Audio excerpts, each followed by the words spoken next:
नमस्कार, आप live cities देख रहे हैं। मैं हूं जय शुक्ला और हमारे साथ मौजूद हैं सीनियर जर्नलिस्ट ज्ञानेश्वर। और आज बात करेंगे बिहार के इन 2 सीटों की जहां पर उपचुनाव को लेकर मतगणना हो रहा था। कुछ देर पहले अगर कुशेश्वर स्थान की हम बात करें तो यहां पर जदयू ने परचम लहराया है। तारापुर में हालांकि काउंटिंग जारी है, लेकिन सबसे बड़ा सवाल यहां पर यह है सर आपसे कि कुशेश्वर स्थान कहां पर चूक हुई तेजस्वी यादव से और कौन सा फैक्टर यहां पर काम कर गया?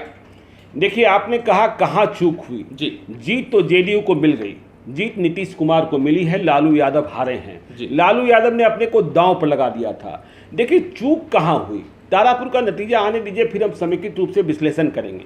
लेकिन यदि हम कुशेश्वर स्थान का विश्लेषण करते हैं या आरजेडी की जो स्ट्रैटेजी होती है, आरजेडी की स्ट्रैटेजी बंद कमरे में होती है जी, ठीक है ना। वो कागजों पर आज भी जाति जोड़ लेते हैं जी, और जाति के हिसाब से वोट जोड़ लेते हैं, लेकिन ग्राउंड जीरो की जमीनी हकीकत क्या है इस बात को समझने की कोशिश नहीं करते हैं कि अब जाति से भी अलग कुछ सोचा जा रहा है। देखिए, मुद्दा महंगाई, मुद्दा बेरोजगारी, लेकिन कुशेश्वर स्थान की जनता ने इन सबों से अधिक स्थान दिया शांति को जी, इन सबों से अधिक स्थान दिया कि शांति रहेगी। और देखिए, आप विकास की बात कर रहे थे तो लोगों ने देखिए जिस तरीके से तेजस्वी यादव ने वहां की सड़कें दिखाई, ठीक उसी प्रकार से जेडीयू ने यह बताया कि 2005 के पहले क्या था। दरभंगा से कुशेश्वर स्थान आने में आपको तब कितना वक्त लगता था, अब कितना वक्त लग रहा है। तो इस तरीके से उन्होंने यह भी दिखाया कि हमने क्या किया, और विकास निरंतर एक प्रक्रिया है, ठीक है ना। तो नीतीश कुमार के विश्वास पर, विकास पर फिर से कुशेश्वर स्थान की जनता ने भरोसा किया, इसमें कोई शक नहीं है। और लालू यादव यहां मात खा गए हैं। और देखिए दूसरी बात जो महत्वपूर्ण है, लालू यादव ने पहले दिन से चुनाव को जाति में समेट दिया जी। जैसे ही उन्होंने गणेश भारती को उम्मीदवार बनाया, उन्होंने कहना शुरू किया हमने मुशहर को उम्मीदवार बनाया, हमने मांझी को उम्मीदवार बनाया, हम वो हैं जो सबसे पहले मुशहर को भोलाराम तूफानी का नाम लिया उन्होंने कि हमने उन्हें हेलीकॉप्टर से उड़ाया था, उन्होंने कभी हेलीकॉप्टर देखा नहीं था, हमने मंत्री बनाया था। तो जाति में उन्होंने बांधे रखा और इसी तरीके से उनकी स्ट्रैटेजी चलती रही। तो और दूसरी ओर देखिए नीतीश कुमार ने चुनाव सौंपा किसे? नीतीश कुमार स्वयं गए चुनाव प्रचार करने को। नीतीश कुमार जब चुनाव की घोषणा नहीं हुई थी तब भी गए थे। आपको यह भी पता है कि कुशेश्वर स्थान का इलाका बाढ़ प्रभावित भी इलाका है, तो नीतीश कुमार वहां नाव से देखने गए थे और वहां लगातार लोगों को राहत पहुंचाने की प्रक्रिया जारी थी ताकि चुनाव के समय विक्षोभ न पनपे। तो कुशेश्वर स्थान की जिम्मेदारी मिली हुई थी संजय झा को, बिहार सरकार के मंत्री, जल संसाधन मंत्री। और चुनाव की घोषणा के दिन से ही नामांकन का पर्चा जब दाखिल हुआ उसके बाद तो वे लौटे ही नहीं, तो वहीं वे खुट्टा गाड़े रहे। और चुनाव की रणनीति क्या होगी, माइक्रो मैनेजमेंट कैसे क्या होगा, वो पूरे तौर पर देखते रहे। तो यदि हम 3 लोगों की बात करें प्रमुखता से जिनके जिम्मे कुशेश्वर स्थान का चुनाव था, तो संजय झा जीत के सबसे बड़े जो सूत्रधार हैं, जिन्होंने डिजाइन किया कुशेश्वर स्थान की जीत को।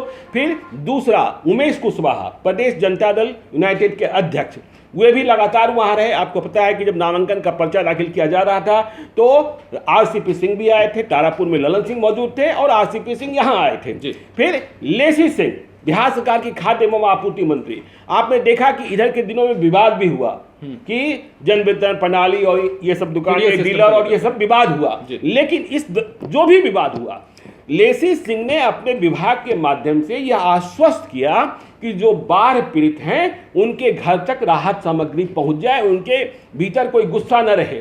और वैसे भी आपको मालूम है कि जो नीतीश कुमार की पहचान है वो क्विंटलिया बाबा के रूप में पहचान है। जब बाढ़ आता है, आपदा आती है तो क्विंटलिया बाबा बन जाते हैं, खुद भी कहते हैं। हाँ, खुद भी कहते हैं। तो इस तरीके से उन्होंने, और लालू यादव सिर्फ जाति पर आधारित रहे, मैंने ये जाति वो जाति। और देखिए क्या हुआ, इन्होंने कांग्रेस से नाता तोड़ा जी। देखिए वो जो इलाका था अशोक राम, वहां कभी आरजेडी तो कभी चुनाव लड़ी नहीं, वहां हमेशा कांग्रेस ही चुनाव लड़ती थी।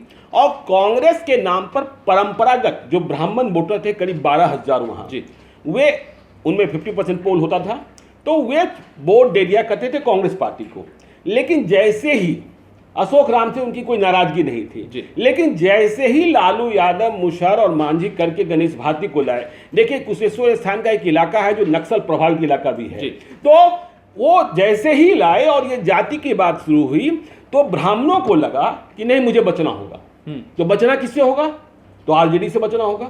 तो जो वोट कांग्रेस को मिलता था, अशोक राम के बेटे उम्मीदवार थे, लेकिन कांग्रेस को वोट नहीं देकर उन्होंने वोट दे दिया जेडीयू को। और व्यापारी वर्ग तो दे ही रहा था, तो जेडीयू को वोट दे दिया और वहां संजय झा उतारे गए थे। इसलिए आपने देखा कि जो चुनाव के नतीजे हैं वह यह बता रहा है कि कांग्रेस, जिसका आधार वोट वहां था, जो पहले से चुनाव लड़ती आ रही थी, वह कांग्रेस चिराग पासवान की लोजपा से भी हार गई। अतिरेक कुमार को मात्र 5,602 मत आए और अंजू देवी, रामविलास पासवान लोजपा की उम्मीदवार, चिराग पासवान की उम्मीदवार, उन्हें 5,623 मत आ गए। हालांकि इतने संसाधन नहीं थे चिराग पासवान के पास, वे हेलीकॉप्टर से गए थे, लेकिन कांग्रेस के पक्ष में कितने लोग वहां थे? अखिलेश सिंह वहां मौजूद थे, मदन मोहन झा वहां मौजूद थे, भक्त चरण दास गए थे, अनिल शर्मा गए थे, तमाम लाओ लश्कर। पहली बात तो लग रहा था कि कांग्रेस के नेता मैदान में भी उतरे हैं और कुशेश्वर स्थान जैसी जगह पर भी सो रहे हैं। तो ये जो परिणाम हुआ कि जो कांग्रेस का परंपरागत वोट था, जो मिल जाता था, उसे लगा कि लालू यादव ने हकमारी की। देखिए, लेकिन लालू यादव ने अपने को पैर पर खड़ा भी किया, यह बात भी सही है, वोट तो आया ही आया। और यह भी साबित हुआ कि बगैर लालू यादव की बैसाखी के कांग्रेस बिहार में टिकती नहीं है।